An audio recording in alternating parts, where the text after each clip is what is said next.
Good morning, everybody. Orange J here with another Etheria restart video, and today I'm going to talk about the two new characters that we're getting in just a couple days for Etheria restart. We've got Fukcoy, the girl, and Nahor, the boy. Pretty sure I said the girl's name wrong, but I'm going to go over their kits real quick, tell you kind of what I think about these characters, which one I'm going to pull for, and who I think should kind of pull for whichever one. Let's start with the girl Fukcoy. I'll not say that name again for the rest of this video because I'm guarantee you I'm saying it wrong.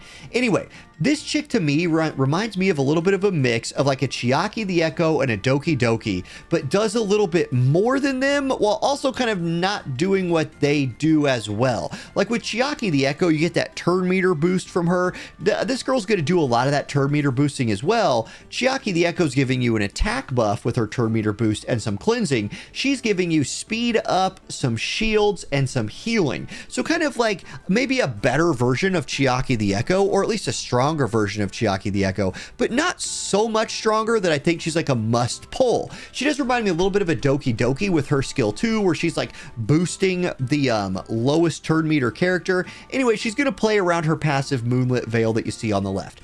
All allies trigger Moonlight Veil at the end of their turn and after being attacked, increasing their turn meter by 12% and healing them for 8% max HP, triggered only one time per turn. When she triggers Moonlight Veil, her turn meter is not increased. That does seem pretty OP, and if like that is always triggering for all allies kind of no matter what, like if they always just have that, she's a better character than I think she is. Otherwise, she's gonna have to like be giving this to people. I don't know. I'll need to see kind of how that works, like in practice. I kind of get it in theory. Still, I'm not blown away by that in practice.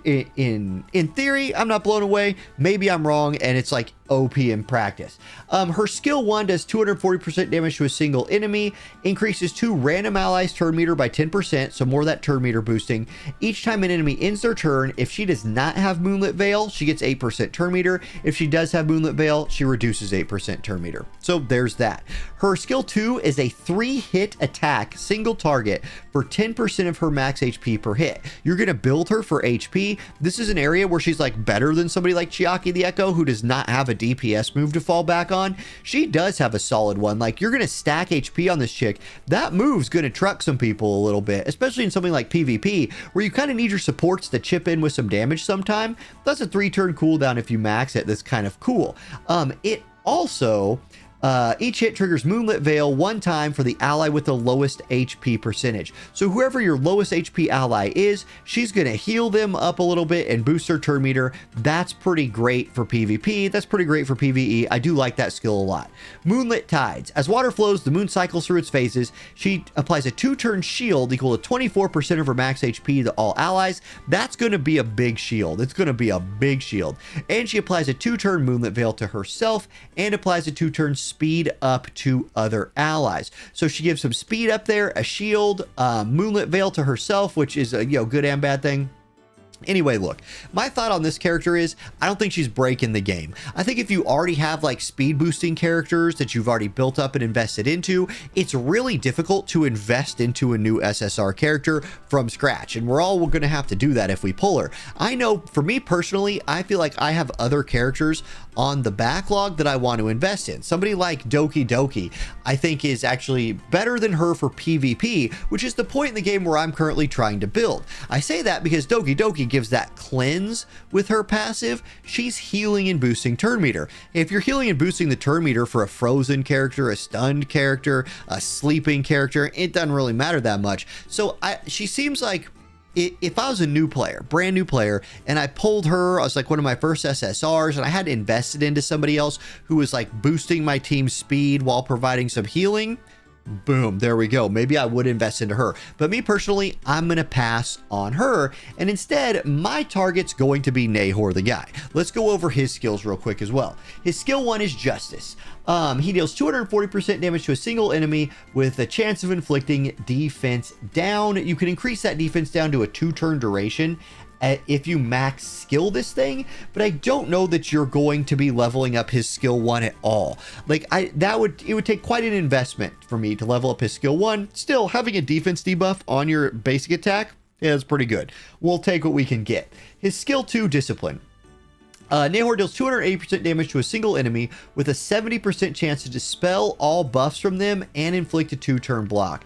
This is his first OP skill of 2. His skill 2 and his skill 3 make him the character to pull for on this banner set, in my opinion. He's the first character we have that strips every buff from a target full on. Actually, Veronica can do that.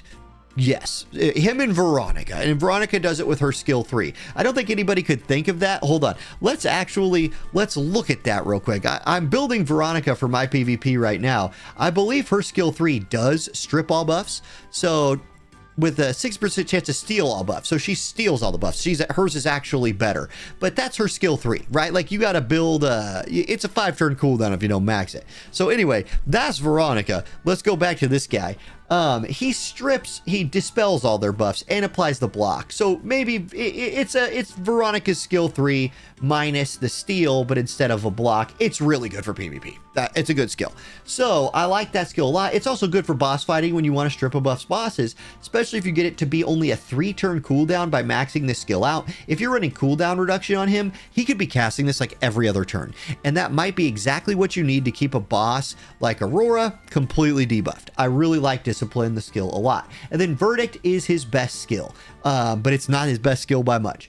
When the gavel falls, all shall return to balance. This skill is actually unbalanced. Nahor deals 300% damage to all enemies with a 70% chance to inflict a 2-turn defense down and a 50% chance to inflict a 1-turn freeze. This is 2 things that we want in one. He essentially becomes 2 characters in one right here. Like take somebody like Kraken. Where's Kraken hanging out? So people play Kraken because his skill 3 is an AoE freeze, and that's awesome. So you're fighting Doki Doki or something like that. You need to freeze those mobs, take their buff away. Hey, your boy Kraken can do it right here, and it's the same cooldown, right? 5-turn cooldown. You can reduce it by 1 by maxing it.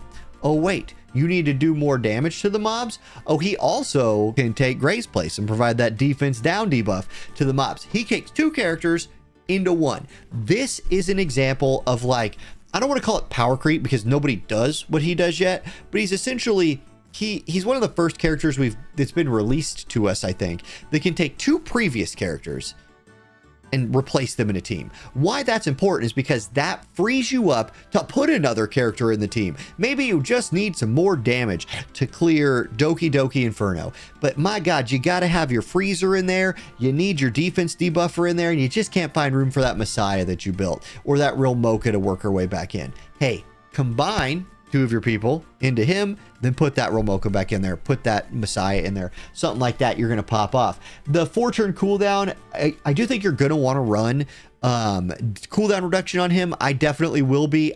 He's the guy I'm getting. And the nice thing about the pity system in this game is if you want a character 80 pull pity, like I've only been saving for a few days and I have like 20 pulls. The worst that's going to happen, I have to spend a few bucks to get this guy. I'm okay with that. So I'm going to start building him. It'll be a while before I have him maxed because, you know, the perfect lattices, we have 0. I have 0 currently of those. So, you know, that's the thing. Anyway, that's my thoughts on those. I'm pulling for Nahor. Both characters seem good. I think he seems like real good. Okay, catch y'all in the next video. Peace.